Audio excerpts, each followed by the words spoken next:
Hello everyone and welcome to my YouTube channel. Today we are going to discuss about how to fix your account has been disabled in the App Store and iTunes.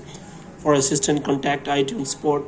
For example, if you try to contact App Store and iTunes on your iPhone iOS 18, and if you want to connect to your Apple ID, and after that you see this kind of error on your iPhone iOS 18, so how you can fix that?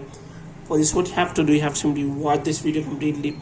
So without wasting any time, let's start the video. So first of all, you have to simply close this page, and after closing the page, you have to simply make sure that you are connected to a proper Wi-Fi or internet connection. And after that, you have to simply turn on the airplane mode for some second, and after that you have to simply turn it off again. And here you have to simply click on settings here, and after that you have to simply go to general, and in general you have to scroll it down until you find the option of transfer or reset iPhone.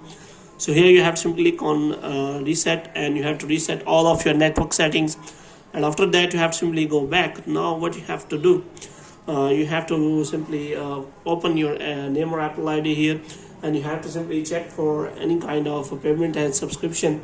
If you have any kind of pending payment and subscription, you have to make sure that you clear all the payment and subscription. After that you have to simply take the screenshot of the problem, and you have to simply connect to the Apple support, and you have to ask solution of the problem.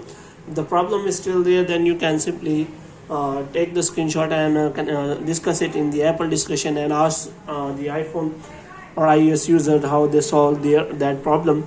If the problem is still there and you are not finding the solution, then you can simply remove that account and create a new one, because this kind of error takes time or a lot of time, so that you can solve it, because your account has been disabled in the App Store and iTunes. So you have to simply connect to the App Store and iTunes for the help. So hope you have liked this video, and get more videos like these you can subscribe our channel.